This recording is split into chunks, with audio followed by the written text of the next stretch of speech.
Welcome to Dismantling Injustice, the podcast of the Envision Freedom Fund.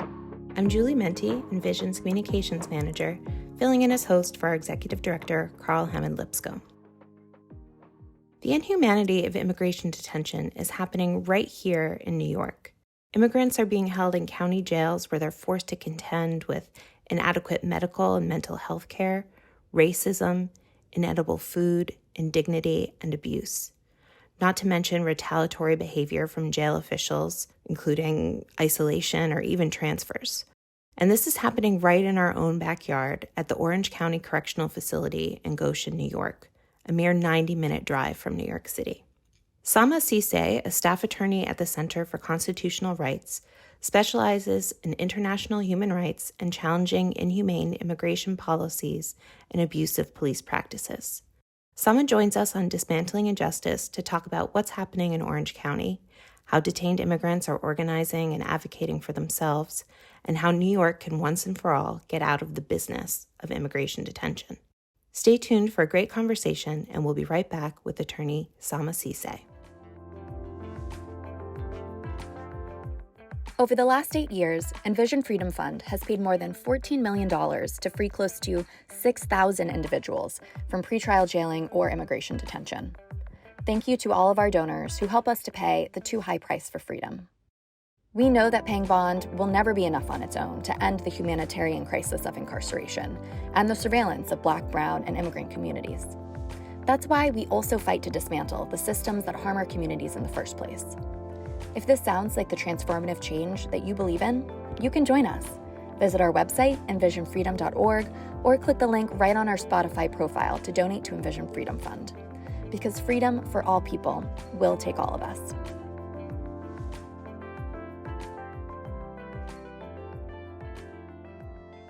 Hi, everyone. Welcome back. I am joined, as promised, by Samah Sisay, and we're really excited to be talking about immigration detention, particularly in New York State. Before we sort of get into any of the details, Samah, can you tell us a little bit about the work you do at the Center for Constitutional Rights and what brought you to this work? Yes, thank you so much for having me today, for thinking of me for this conversation that I think is so incredibly important. So I came to really focus my work around immigration issues in the United States on detention through honestly just representing people first in law school. And then after I graduated, I was an immigration defense attorney for a few years after law school before I came to the Center for Constitutional Rights. So I guess that's how I came to the work. But I guess how I came to the issue really is just my own lived experience of my family, being immigrants who survived the Civil War, came to the United States, and growing up Black and immigrant in Richmond, Virginia in the South, dealing with the multitude of that, right? The different forms of oppression and really trying to navigate that sphere. So my family specifically did deal with the immigration detention system, but we knew people who did, we knew people who were displaced, we knew people who had a lot of immigration issues. And that was always just a part of our lives. It was something that family members were always navigating, either as refugees, asylees, green card holders who were afraid that they would lose their green cards, et cetera. And so I had always known about the injustice of the U.S. immigration system and how it functions, the racism within the system, and its focus on keeping people out. But it was really through practice and through organizing with a lot of folks who were doing court support work for people in New York who were facing mass deportation that I really got to know the in and out of the system and really become familiar with it, and decided that focusing on the issue of detention was what was most pressing and is most pressing right now. Yeah, well, we're certainly lucky to have you in this fight, where personal becomes professional and vice versa in many ways. And it's interesting to hear you, are coming to this as having grown up in Virginia. And I think that sort of introduces the idea that when a lot of people hear about immigration detention or immigration issues, they only think about what happens at the border. And in fact, these issues are happening in every state across the country, including here in New York. It's not just a red state issue or a blue state issue. It's an every state issue. It's the whole country. And particularly, I think when it comes to detention, that people think that it's not happening here. And it is. For example, I think the closest immigration detention center in New York State right now to New York City is the Orange County Correctional Facility, which is in Goshen, New York, which is not far at all. Can you talk a little bit about what that facility is, where it is, why immigrants are being jailed there? Yes, I think it's so important when we talk about immigration in the US to really get the whole scope of it and how it exists and how it functions.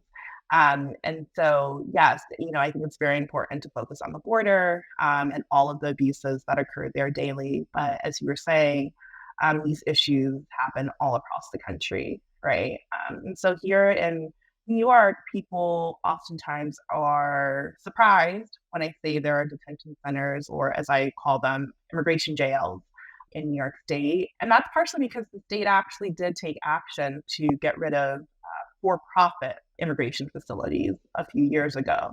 So all of the immigration detention that occurs in New York State actually happens through ICE contracts with local jails, where local jails are essentially giving beds to ICE and being paid for it in order to hold immigrants who are facing deportation. And it's a really messed up system where New York State is profiting off immigrants, off the cruelty that is done to immigrants while they're in immigration jails. So actually, it's really interesting. I like to say I've had a vendetta against Orange County Jail for a very long time because it was the first client I ever had who was facing deportation was detained there. So as a law student, I remember no one else drove in the group that I was working with. But I drove, growing up in Virginia, again, I had a license for a long time. So I was responsible for driving us from New York City to Goshen to see our client who was detained at Orange County Jail. And I used to hate those drives. It's beautiful, obviously the landscape, but knowing where you're going, knowing that this person is behind bars. The client who I was representing at the time was a Black African immigrant who had one criminal conviction from 10 years prior that ICE had picked her up later about. And she had young children who were US citizen children. And it just was like watching her whole family fall apart while she was sitting in immigration jail for what they said had to be 6 months in order for her to get a review for release because of the type of conviction that she had. So she actually served no time for her criminal conviction. She had probation, but she had to serve time, 6 months, for a civil immigration infraction, even though she's married to a U.S. citizen and had U.S. citizen children and could obviously have a clear path to getting status in the United States. So I remember those drives. It's a jail, right? Orange County Jail is a jail, and they have a certain section that they section off for immigrants. But I, as someone who does work both in the immigration and the criminal legal space, I've visited many jails before, I've done many jail visits. And I don't think it's about comparison because I think a jail is a jail and people are facing excruciating circumstances, no matter whether they're there for immigration or criminal offenses. But I have visited many people who I hold dear in jails facing criminal charges, and I've been able to touch them, and we sat across the table from each other and talked. And the first thing I remember is when we went to visit my client who was being held in immigration detention at OCJ, Orange County Jail, was we were behind a glass and she was shackled the whole time.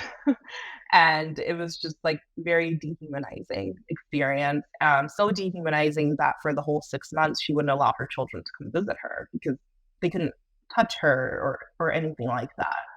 And I just remember all the stories she would tell me about, people would literally just be crying and screaming because that's another factor of immigration detention. It's can be indefinite detention. You don't know how long you're going to be in jail, depending on how long your case lasts, depending on, the reason that you're there. And, she would say to me, at least when I was facing criminal charges, I knew exactly the time I would be facing, but I'm just here and I don't know like when I'm going to leave. And that sort of like torture of that indeterminate time period of being confined and being away from her family was really hard. Yeah, I mean, this is just sort of the classic example of where the criminal system and the immigration system intersect, both in the facilities that they're using to jail people and in the reasons that they are holding people. So what was a minor criminal charge that did not result in any sort of incarceration rose to the level of her being detained. And that's just the way the systems feed into each other and, just really torture people. And, I've driven upstate many times and people say, oh, this town is so cute. And I said, there's a jail here. And everyone's like, oh, buzzkill in the car. And I'm like, well, it's happening right here. There's a jail here. There's an immigration detention wing to that jail. This is happening here. And, we have a hotline that folks in detention can call. And we get a lot of calls almost every day from folks who are at Orange County in Goshen, New York. And they have been raising the alarm for a long time about the conditions there. We've heard about inedible food, lack of medical care and mental health services, racism, retaliatory behavior from people who work at the jail when people do report things that are unacceptable. Can you tell us a little bit more about what you hear from folks who are on the inside and how they're organizing and advocating for themselves against these conditions? Yes, I think the first thing that I always hear from people who are being detained by immigration at various jails, but specifically OCJ, is the power of other people helping them, right? Like the collectiveness of, if they don't have commissary money, if they are not able to get access to certain things, it's the people who they are detained with who are there for them, who are helping them. If they're not able to contact certain family members for whatever reason, those people would reach out to their families and things like that. So I think there is a system of people relying on each other when they are detained. And I think that is what leads to the organizing, right? When people realize that they're in similar situations, when they start to talk to each other, maybe even trust each other a little bit, they can start to see that they have a common goal, which is to really get at the heart of the abusive treatment that they go through. So in terms of the treatment, I mean, the guards, there's so many complaints about how the correction officers, the guards treat immigrants, right? From really racist things that they'll say to them, to, specifically targeting certain individuals who they know don't speak English, as well as others. And there have been several instances where people have organized at OCJ, whether it's through hunger strikes or through letter writing or through filing complaints with the regional ICE office against Orange County Jail, where they have faced retaliation from guards, specifically oftentimes being either pepper sprayed, put in solitary confinement, losing access to communicating with their attorneys and their loved ones. And so it's all of those things, right? And people are expected while they're detained to then fight their immigration case while they're dealing with all of these things. And they don't have access to the same resources they would have if they were, let's say, at home, being able to work, being able to have access to certain documents, to visit their lawyers more regularly than they're able to while they're detained. So it inherently creates a barrier to people winning their immigration cases as well, because they're dealing with so much while they're detained, and yet they're still expected to build the case. And of course, as most people may know, folks who are detained are not even guaranteed attorneys. New York State is a little better. We do have the universal rep program, but even within that program, there are people who fall through the cracks sometimes, right? And so there's just, all of that is to say, there's just so much that's against people once they're detained that it's not even surprising that so many people end up losing their case, right? The argument the government likes to make is like, oh, they never had a case to begin. It's like, no, you created a situation where it would be almost impossible for them to fight their case and to win. And this actually reminded me of something I remember a client told me. Was like, the entire purpose of immigration detention is to break your spirit, right? That's what he told me. We, CCR and Immigrant Defense Project, 2 years ago, we did a report called Cruel by Design, where we talked about immigration detention during the height of COVID, and when things were locked down. And different people were sharing their experiences when they were detained during that time period. And I remember he said that. He said, the entire purpose of the system is to break my spirit, right? And I think if the objective of the US government is to get not as many people to stay here, to become part of our communities, then that makes sense as to why immigration detention is growing the way that it's growing, right? Because it's a system of punishment, even though the narrative that's pushed is civil detention, it's not criminal, it's not punishment. For the people who experience it, it's very much punishment. There are also so many stories of people not having access to adequate medical care. I think that's maybe like the number one thing I hear a lot about, because that's oftentimes when people are desperate and they reach out trying to see if they can get any help, whether it's medication or things that they need that they're not able to access, or if they are harmed in some way, not being able to go to a doctor and see someone. And I think what's particularly terrible about that for Orange County is that they're making money off detaining people, and then they're not using any of that money to actually help folks, right? Because there's not really a requirement for them to do it. There's obviously like the ICE detention standards and things like that, but they don't really follow them, and it's not really implemented. So you have the situation where you have this county that's making money to keep people in cages and then not even taking care of them. Yeah. I mean, you talked about the height of COVID, and, I remember speaking with one of our members after they had been released, after we'd paid their bond.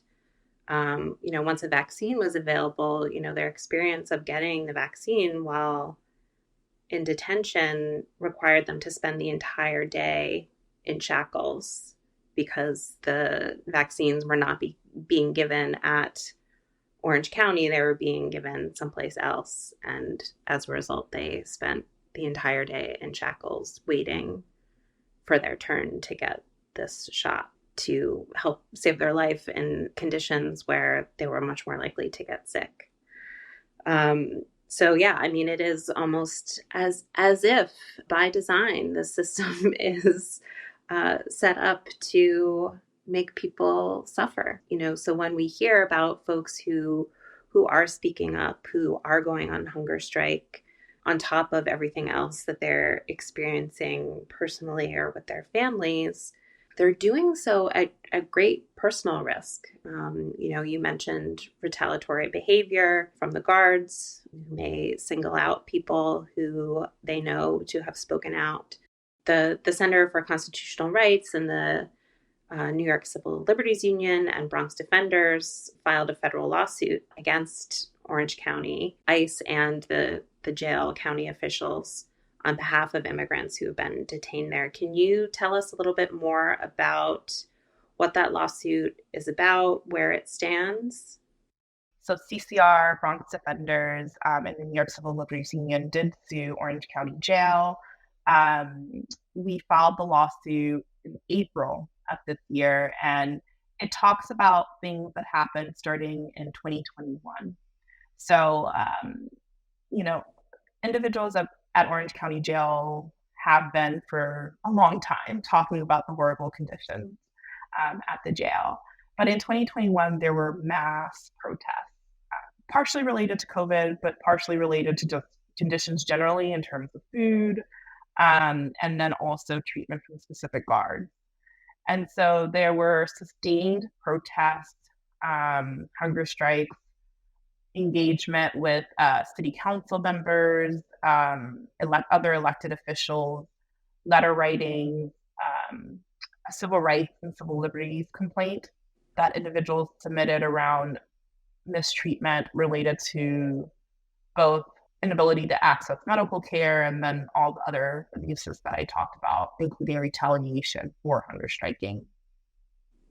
And so all of these actions led to what we would say a mass transfer of individuals from Orange County Jail to Southern Detention Centers. And that happened in July. So a lot of the actions happened at the beginning of 2021. And then in July 2021, a lot of folks were mass transferred. And so we spoke to a lot of the people who were transferred. I guess I should go back. When I say mass transferred, people were transferred both to the South, but also internally within OCJ to what we would call a punitive unit, segregation unit. And so we talked to people, both people who were internally transferred and people who were transferred out of the state, about their experiences and what happened. And all of it point to retaliatory behavior, which is unconstitutional, right? Because this is all these actions that the immigrants who were detained at Orange County Jail were taking are protected under the First Amendment, right? They're all speech actions. And so we really focused on that, and we were able to get a few individuals who said that they wanted to sue the jail and ICE around what had happened, because a lot of them, were not able during this time period to have access to their attorneys. And I think that also impacted their cases. And also just the treatment and the targeting that happened from the guards. So the reason why we sued ICE and not just Orange County Jail officials is because ICE officials were there as well when all of this were happening. In fact, they were meeting with people who were hunger striking or engaged in other First Amendment speech and telling them, oh, we'll make things better. We'll consider you for parole, just quiet things down, things will get better, and things like that. And of course, things did not get better. And so that's what the lawsuit focuses on. It focuses on our clients, their stories, 2 individuals who were transferred to Louisiana, and then 3 others who were internally transferred within OCJ, one who was recently released from Orange County Jail and is no longer detained. And their activism, their organizing at Orange County Jail, and the retaliation they faced. A second part of the lawsuit also focuses really heavily on ICE, like HQ headquarters, and their role in ensuring that these detention standards are actually upheld, because they don't. They don't, and oftentimes the jails are allowed to do whatever they want. And so we sued them, basically saying that they have rules and policies in place. They didn't follow these rules and policies, and because of that, harm was caused to our clients, right? And so just really focusing on putting a lot of the responsibility on ICE and not just the Orange County Jail officials, because there is a responsibility that ICE has if they are going to enter contracts with local jails to detain immigrants, to ensure that the way that they're treated while they're detained meets whatever federal standards are set. And so the litigation is still ongoing. We filed, like I said, in April. We heard back from the government. The federal government filed what's called a motion to dismiss, which is essentially saying they're denying accountability for all of the things we said in our complaint against them. And then the county surprisingly filed what's called an answer, which is similar. They're denying a lot of things, but what's really important about the type of thing that they submitted is that it means we actually get to enter discovery with them, which means we get to request certain documents and interview certain county officials, which we think is really important to try and figure out exactly what was happening during that time and what happened to our clients.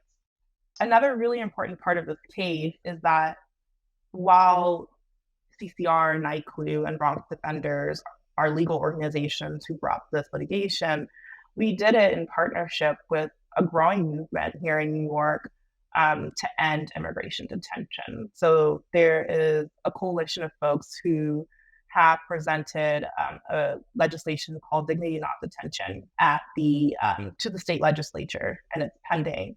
And so a huge part of the litigation is obviously for our plaintiffs and to support them and to ensure that our clients' rights are actually protected, but also working with the coalition to think about how litigation can be a tool as they are doing various forms of organizing, as they are talking to elected officials, to show them, here is information from this lawsuit about what is happening at this jail, and really to be able to explain why it can no longer operate, right? ICE is aware of the things that are happening at Orange County Jail, and they continue to allow it to happen. They continue to try and renew a contract with them every year. And so it's up to us in New York to say that's not okay, and that we don't want this contract to exist anymore, and that there are other ways that people can be in the community and fight their immigration cases. Yeah. Yeah, I think, when we've been lobbying for Dignity Not Detention in Albany, being able to point to this lawsuit and the details in this lawsuit, and we can link to information about it in our show notes, was really persuasive to people. It brought, I think, a lot of gravitas to the situation and a lot of validation, having your organization behind it and others, unfortunately needed that sort of validation to make progress, in Albany to really get traction.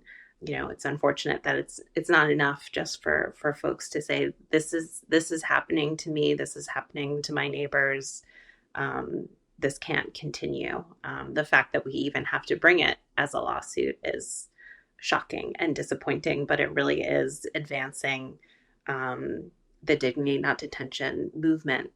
One of the things that you mentioned as sort of a retaliation to the lawsuit and to people speaking up about what was happening were these transfers.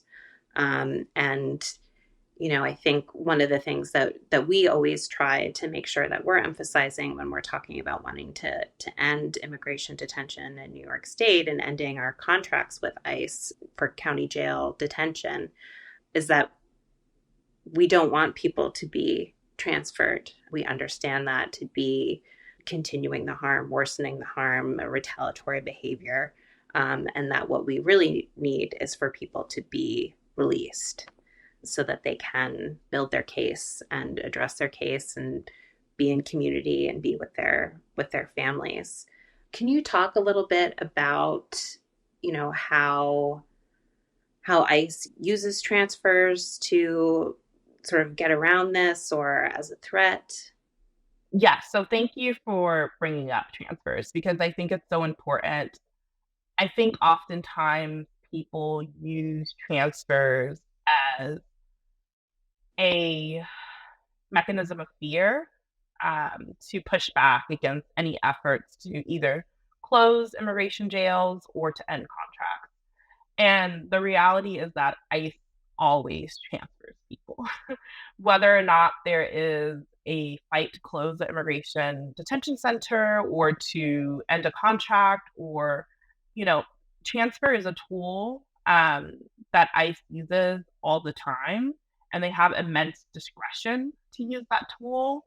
And they use it whenever they get, an idea that any organizing is happening at a specific immigration jail to break up people, they'll transfer them.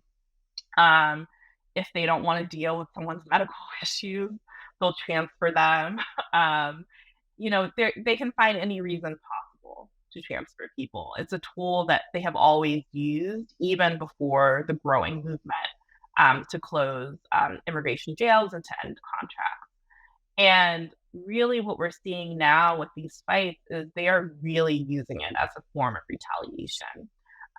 We would say, and what we do say in our lawsuit is the way that they use it goes against even their own standards that they have, which I might say are not even that high standards. It still gives them a lot of discretion in terms of when they can transfer people, but there are still certain standards and things they are supposed to look at. when they are transferring people, and we find that they don't do that, right? It's being used purely as a way to either punish an individual or their community for speaking out against ICE, for speaking out against conditions at a detention center. And it's really, really unacceptable, right? And I think what's so powerful is the movement to say, transfers are not what we need releases. And I often think when people hear that, they're like, well, we don't understand what that means. And it's like, exactly, it means exactly what it is, that people should be released to fight their immigration cases. In fact, this has been the norm. The fact that there are so many immigration jails and so many people who are detained or on electronic monitoring is new. It's not something that has existed in the history of immigration, the U.S. immigration system. It's a new and growing system that we need to curb before it gets even larger. And there have been different programs that people have implemented in different communities where folks can be and community can be held accountable through like various organizations and things like that, and still go through their immigration process. Because we know it's a lie. The lie that ICE and the government tells is that there's such an issue of people showing up to their immigration cases. We know this is a lie. Most people show up. There's always going to be issues with people not showing up. I mean, and whether you're in the criminal system, the immigration system, that happens, right? So we can't say it's 100%, but most people are actually really trying to get a date in order to fight their case because they want to be here. They want to be able to have status. They want to reconnect with family or stay with family. And when they're home, they have a higher chance of doing that, of being able to work and afford a lawyer if they can't get an attorney for free or for low bono or cheap, right? To be able to work and to be able to help their family afford a good lawyer to help represent them through the immigration case, to be active participants in their case, whether it's, helping put together documents, getting letters of support and things like that for them. The individuals who are going through the system know their cases the best. And when they're detained, they're unable to participate and like fully advocate and help their attorneys advocate for them in the way that they can when they're released. And I would say ICE knows this. And that's why transfers far, far away from folks' family members, from their attorneys, continue to happen. Because again, going back to what my client said, it's all about breaking people's spirits and making it so that they don't want to fight.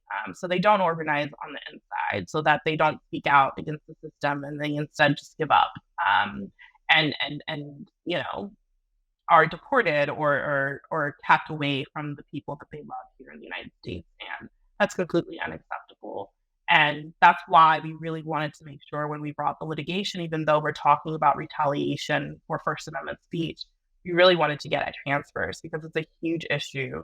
And the amount of discretion that ICE is afforded to use transfers as a form of retaliation is not acceptable. Yeah. I mean, the intentional cruelty of the system, I think, has really come through in this conversation. And it almost seems unbelievable until you have the opportunity to speak to people who have experienced it firsthand. And then there's just no way to deny it. And in terms of people being released, we have helped over 80 people be released from detention this year by paying their bond. And those folks are working on their cases. They are, as you said, like trying to do everything they can to, meet their court dates, meet the expectations, meet the demands that are being put on them by this system. And they're really hard. And it takes a lot of time, and it takes money, and it takes legal advice that is in short supply sometimes. So people are in a really tough spot, even when they are released, but they have the advantage of freedom. So for our New Yorker friends who have listened to this conversation and understand that the intentional cruelty of immigration detention in New York is something that we can end, what what would you suggest that people do to support the Dignity Not Detention, or support, is there anything we can do to help support the lawsuit that you have filed, or to help people who are at Orange County? Yes, I think the best thing that people can do is, if you have time, if you have the energy, join the coalition. It's not just a coalition of like organizations or legal organizations by any means.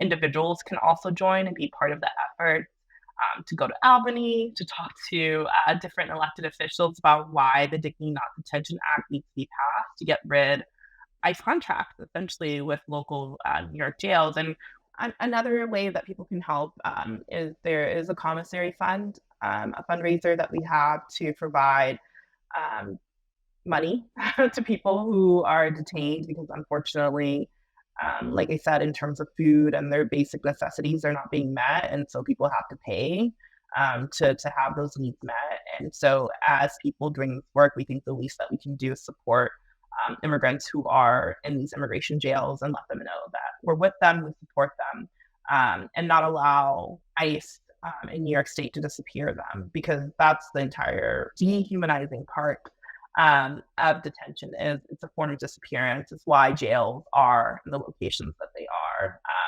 And I think through giving to commissary fundraisers, or even joining the coalition, it's a way for us to be in community. Obviously, you can call your elected officials, your legislators, and tell them that you support Dignity Not Detention. And then I think also I think it can be difficult, but I think generally what we're doing in New York State is something that's happening all across the country. And the vision is not just for New York State to get out of the business of detaining immigrants, but for the United States to get out of the business of detaining immigrants. So I think just talk to people, right, about this issue. I think people don't know a lot about it.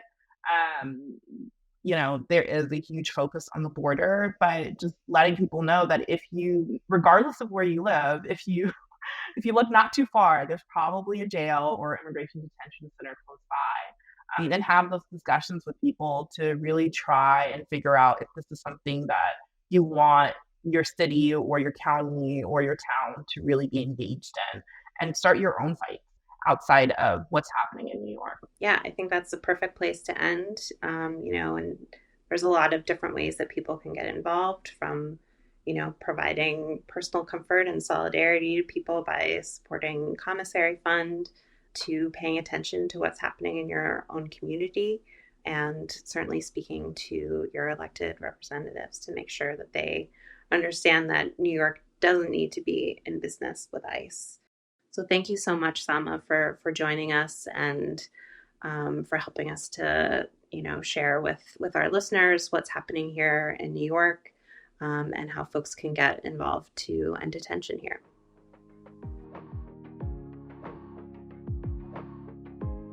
Thanks again for joining us. Dismantling Injustice is brought to you by Envision Freedom Fund, an organization that works to transform the immigration and criminal legal systems while meeting the critical needs of individuals impacted by these systems daily. To learn more about our work and donate, visit us at envisionfreedom.org. That's envisionfreedom.org. Dismantling Injustice was created by Sally Israel. Our executive producer is Abigail Wolf, and hosted by Carl Hammett Lipscomb. That's me. Special thanks to the team at Envision Freedom for being amazing. Until we're all free, peace out.